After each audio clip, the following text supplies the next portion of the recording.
y vamos a hablar de una enfermedad que se manifiesta silenciosamente y que no se está atendiendo y que está generando preocupación en el Ministerio de Salud. Estamos hablando de la prediabetes. No produce síntomas y sin embargo el 7% de los peruanos mayores de 25 años tiene diabetes y el 23% prediabetes, es decir, 3 millones de personas están a apenas un paso de pasar a padecer diabetes, que es una condición con la que va a tener que vivir el resto de su vida, con todas las implicancias que esto conlleva, ¿no es cierto? La medicación de por vida y un régimen restrictivo en sus hábitos alimenticios y en sus y cambiar estilos de vida, que sería lo ideal para ni siquiera llegar a esta situación. Estamos con el doctor Herald Manrique, presidente de la Sociedad Peruana de Endocrinología, para precisamente hablar de cuáles son las condiciones que nos llevan a tener prediabetes y cómo leer nuestro organismo para saber si es que estamos en esta etapa, Juan Carlos. Así es. Tenemos las buenas tardes. Doctor Manrique, ¿cómo está? Buenas tardes. Y gracias por la invitación, porque es un tema de salud pública. ¿Por qué tienes tanta prediabetes y tanta diabetes? Porque tienes 50% de la población con obesidad. 50% con obesidad. De la población de este país tiene obesidad. Ahora, el tema importante ahí, perdone que lo interrumpa, doctor, es la gente asocia obesidad con obesidad mórbida, que ya es estas personas desbordadas, ¿no? De carnes desbordadas. No es eso, ¿no es cierto? La obesidad tiene que ver con la relación de tu talla, con tu peso, pero muchas veces solamente tiene que ver con el aumento de la cintura. Es una obesidad central. Entonces tú agarras 1 centímetro y te mides la cintura y verdaderamente tú tienes una cintura en mujeres más de 88 y en varones más de 102, ya estás en riesgo de enfermedades cardiovasculares y de diabetes. Pero te das dando cuenta, ¿quién hace eso? No lo hacemos, pero eso es un tipo de obesidad central. ¿Y cuál es la típica obesidad? Pues piernas delgadas, brazos delgados y una obesidad prominente a nivel del abdomen. Claro. Y ese es el factor de riesgo. Y estas personas tienen mayor riesgo de diabetes, de prediabetes. Entonces, no es una balanza solamente, ¿no? Yo creo que hay que evaluar y justamente definir. Y esto es ¿por qué? Porque nuestra dieta es a predominio de carbohidratos. Los carbohidratos, ¿qué es lo que hacen? Pues formamos grasa a nivel de abdomen, y eso se llama obesidad visceral. Las vísceras se llenan de grasa, el hígado se llena de grasa, el corazón se llena de grasa y toda la zona abdominal. Y eso genera resistencia a la insulina, o sea, tu insulina no funciona bien. Y es una etapa silenciosa. Eso se dice que es una enfermedad invisible por mucho tiempo. Y que no tienes ningún síntoma salvo que te tienes que comprar ropa cada vez más grande. Así es. Hasta que llegue el momento donde te haces una glucosa en ayunas. Pues despistaje, como todos debemos hacernos. Y esa glucosa en ayunas sale más de 100. Entonces, cuando sale más de 100, entre 100 y 125, estamos hablando de... ¿Igual para hombres y mujeres? Igual para hombres y para mujeres, estamos hablando de hiperglicemia en ayunas o prediabetes. Entonces, muchas veces nos quedamos con el término de prediabetes o hiperglicemia en ayunas y no hacemos nada para corregir justamente el sedentarismo o el peso, que es lo que va a evitar que hagamos diabetes. Entonces, en el tiempo, estas personas van a hacer diabetes, en el lapso de 5 o 10 años hacen diabetes. Entonces, el dato que tú acabas de decir de 23% es un dato importante. Claro que sí. ¿Por qué? ¿Por qué es importante? Porque la diabetes tiene complicaciones y eso le cuesta mucho al país. ¿Qué complicaciones? Ceguera, amputaciones, diálisis, insuficiencia renal. Entonces, y tú hablas costos muy altos. Entonces, ¿qué es lo que es más barato? Prevención. Entonces, si hacemos prevención... ¿Hay niños, adolescentes con prediabetes? Pues yo creo que hay muchos. El problema es que los estudios se hacen a partir de los 25 años. Entonces, pero tenemos niños, adolescentes con diabetes. Esos tipo niños 2. Saludables porque son gorditos. Yo veo con preocupación eso, porque hay muchos niños... Muchos, sí, se vuelve abundante, ¿no? La obesidad infantil es una epidemia. Y es un problema conductual. Y hoy día los estudios han demostrado que parte de un niño obeso hay un padre obeso y una madre obesa. Claro, pues son hábitos alimenticios que se cultivan en casa. Es una condición familiar. Claro. Entonces la condición familiar a que lleva el tratamiento en grupo. Pero yo creo que la persona indicada para tratar la obesidad infantil es cierto que es el médico endocrinólogo, pero ¿cuántos endocrinólogos somos en el país? 300.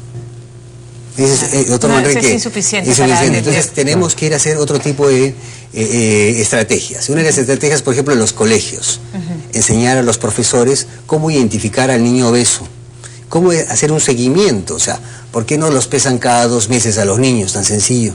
Y si tú ves que tu hijo ha subido 6, 8 kilos en el lapso de 6 meses, ¿qué haces? Claro, tienes que... Muy bien, intervención. Tienes que intervenir de alguna manera. Y si tú como colegio ves que el niño ha subido durante todo un año 10 kilos, pues tienes que intervenir, tienes que llamar a los padres de familia y hacer una conducta de cambios de hábitos de esa familia. Entonces, eso ya son estrategias, yo creo, de salud pública. Y cuando a alguien le hablan cambio de hábitos alimenticios, inmediatamente piensa, que estoy obeso, tengo que hacer dieta, voy a comer lechugas, qué aburrido, ¿ya qué importa? No hago, porque se aburren. Y no es eso, sino que nosotros somos urbanos. Al ser urbanos tenemos una condición, estamos más cerca de los azúcares, tenemos más cerca de la comida industrial. O sea, en los centros urbanos hay más obesidad que en las zonas rurales. Ni lo dudes. Uno de los factores de riesgo para hacer obesidad es migrar de la zona rural a la zona urbana. Entonces, la gente que migra tiene 60% de hacer obesidad cuando migran a las zonas urbanas. Porque come y cambia en la misma cantidad, y pero cosas menos. absolutamente o mantiene los mismos hábitos. Por ejemplo, una de las cosas que uno tiene que entender, por ejemplo, ustedes hablan, por ejemplo, de la quinoa. Sí. 100 gramos de quinoa tiene 300 calorías. Es un excelente nutriente. O sea, ¿cómo sacamos a los niños de la desnutrición? Con quinoa, con avena. Pero si tengo un niño obeso, ¿qué pasa si le doy mucha quinoa? Lo va a engordar. De peso. Le das más calorías de las que más calorías de lo que debería. Entonces, en los colegios tienen que evaluar a quiénes les dan verdaderamente un soporte y a quienes no. Empiezas a entender que esto es individualizar a los niños. Entonces, me dice, doctor, hagamos popular a la quinoa. Me parece excelente nutriente. Pero mi niño está con obesidad infantil. ¿Es lógico que me den todas las mañanas pues estos ponches de quinoa? Claro. La respuesta es no. Entonces, ahí pasa por la parte de la especialidad del endocrinólogo, donde tiene que dar una visión de lo que tiene que hacer y qué no hacer. Otro ejemplo, tengo a mi niño que es deportista, que es tenista, que es nadador. Que necesita calorías extra. Muy bien, le doy 2 ponches de quinoa. Porque si las necesita y las va a utilizar. Las va a quemar. Entonces, cuando empiezas a ver esa situación, dices, de repente estamos sobrenutriendo a gente que no debe estar. Que no necesita. Y dándole menos a gente que de repente la necesita. Entonces, tú empiezas a entender. Ahora, ayúdeme, doctor, a entender, porque la quinoa, como usted dice, es un superalimento. Así es, totalmente. ¿No es mejor priorizar eso y retirar harinas procesadas, pan, por ejemplo? No. Galletas. Es que, bueno, galletas sí. El arroz que lo acompañamos, comemos estofado, que es tan rico, con papa amarilla y arroz. Muy bien. Y hay 2 carbohidratos en el plato. Ese es un buen punto, pero lo que tú tienes que, para hacer un plan de alimentos, ¿qué tienes que hacer? Feliz. Si tú no eres feliz, esto no va a llegar. Eso es, ¿no? Y la felicidad parte por lo que tú comes. Entonces, tiene que ser muy rico, bien, claro. Una buena proteína, puede ser pollo, carne, pescado, un buen carbohidrato, Entonces, no hagamos pues de arroz con frijoles, con payares. Hagamos arroz, hagamos frijol o hagamos payares y una muy buena ensalada, ¿no? Y una fruta picada. Entonces, yo no te he quitado de los alimentos, pero sí te he dicho que esto es de la olla común, de la olla simple. Y algo muy importante que hablabas del pan. El pan es un excelente alimento. Referencia, un pan francés tiene 80 calorías. Un paquete de galletas integrales de X marca, 150. Claro, entonces, cuando tú me dices esto, doctor, yo le doy a mi hijo un pan todas las mañanas. Claro que sí, perfecto. Fresco, muy bien. Perfecto, ¿no? Y con tu infusión o con tu leche, medio vaso de leche, está Además, bien. el desayuno sí tiene que ser importante porque los chicos gastan energía. Ni lo dudes, pero te das dando cuenta cómo esas son las cosas que no nos han enseñado nunca. Y llenamos la lonchera. La gaseosa, las cajitas, las leches endulzadas, chocolatadas. Tienen 250 calorías, 3 panes, 4 panes equivalen. Claro. Entonces, pero el concepto es que el azúcar promueve esto. Y tú tienes un centro del apetito. ¿Qué es lo que hace? Pues si compras una vez y te gusta, lo ves a comprar 2 o 3 o 4 veces. Entonces esto se vuelve un círculo vicioso. Entonces, nuevamente, en los colegios está la solución. El Ministerio de Educación más que el Ministerio de Salud. Entonces el Ministerio de Educación debe instruir a sus profesores. Y no es complicado, ¿no? No es complicado. No es complicado. Yo creo que la maestra, durante una semana se evalúan todos los salones, se pesa a todos los alumnos y se lleva un control. O si no, todos los bimestres. Cuando tú recibes, ¿te acuerdas tu nota del bimestre? Claro. Al lado tu peso. Tu peso. Y vas viendo cómo está el otro peso y el otro peso. Hay que hacer prevención. Y la talla también. Eso para los niños. Y en el caso de un adulto que está en esta condición que va asociada, claro, la obesidad a una vida sedentaria. Muy bien. En la prediabetes, por ejemplo, que es el punto interesante, es que quiero evitar que haya diabetes. También hay fármacos que pueden evitar que haga diabetes. Uno de ellos, y un nombre genérico, es la metformina, por ejemplo, ¿no? La metformina se utiliza mucho, pero también tiene efectos adversos y no se le puede dar a todo el mundo. Entonces tú me dirías, ¿qué es más importante, la metformina o el estilo de vida? El estilo de vida. El estilo de vida, creo. Pero si yo combino la metformina con el estilo de vida, puedo hacer mucho más también. Es exponencial el resultado. Exactamente. Entonces, justamente estamos, desde la Sociedad Peruana de Endocrinología, nosotros estamos involucrados en hacer prevención de todo este tipo. Y no esperar que la gente tenga diabetes. Y la diabetes no tenga complicaciones. Yo trabajo en un hospital público, que es el Hospital Arzobispo Loaiza, un hospital muy grande. Pero ¿sabes qué? Todos vienen con diabetes. Con retinopatía, ceguera, pie diabético, pues es verdaderamente lamentable. ¿Son personas que viven ignorando la enfermedad por ignorancia o...? Yo creo que es desconocimiento. Y verdaderamente yo te digo, hay dos tipos de pacientes, el educado y el no educado. Si tú tienes educación, te va bien. Si no tienes educación, pues no sabes lo que estás comiendo, ¿no? ¿Cuáles son los síntomas que podrían despertar algún tipo de alerta para ir al médico, hacerme la evaluación? Mira, en prediabetes, y ponerme a trabajar en prediabetes es invisible, pero hay un signo muy interesante, que es la acantosis nigricans, que es la pigmentación de la piel de la zona del cuello, de la axila o de las ingles. Esa pigmentación es que tienes una insulina demasiado activa, y eso se llama resistencia a la insulina, y es un signo ya. Entonces tú ves al niñito o al adolescente o al adulto con estas líneas oscuras y con unos lunares de carne. Eso es un signo clínico. Y el otro punto es que tú tengas familia. O sea, si yo estoy con sobrepeso y tengo mi padre, mi madre, mis abuelos o mis tíos con diabetes, pues ni lo dudes que si tú sigues subiendo de peso, 50-60% de posibilidades que tú también vas a ser diabético. Entonces, la responsabilidad social en paz en dar información de estos cuidados engañosos, por ejemplo, sobre todo en una sociedad tan industrializada como la citadina que usted decía, por ejemplo, los productos light. Qué bueno. O bajos en grasa. El producto light, ¿qué quiere decir? Es que, mira, Chile acaba de sacar un etiquetado maravilloso. Semáforo, alto, bajo o sin.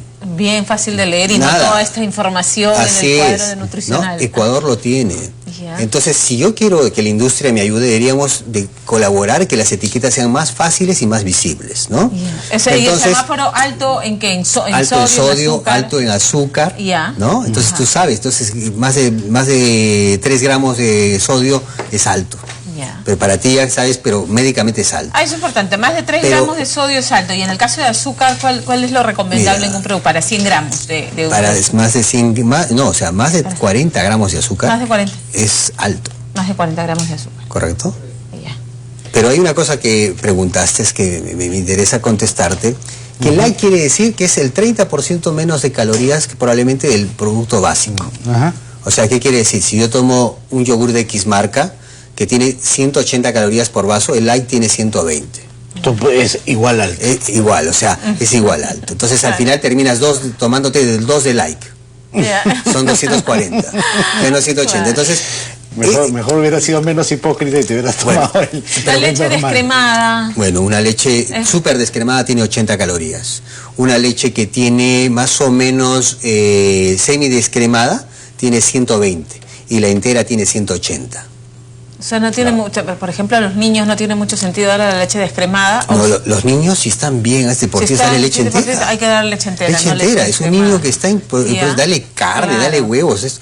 Pero si tengo a mi niño que está con sobrepeso u obesidad, entonces... Bueno, tengo que asistir al especialista para ver cuál es el problema y tengo que llevar a toda la familia. ¿Hay otros factores que no sean la obesidad que puedan desencadenar una prediabetes? Digamos, factores emocionales, estrés, hormonales. Es que, nuevamente, el factor genético y la obesidad y el sedentarismo son los más importantes. Son las causas más importantes. Pero si yo tengo hipertensión, colesterol alto, estas enfermedades metabólicas como el ácido úrico alto, también me pueden poner en riesgo de hacer diabetes o prediabetes. Pero al final yo te diría, pues si tú ves, ¿cuál es el aporte que ustedes tienen para promover todo esto? Como es una enfermedad invisible, no hay aporte. ¿Qué quiere decir esto?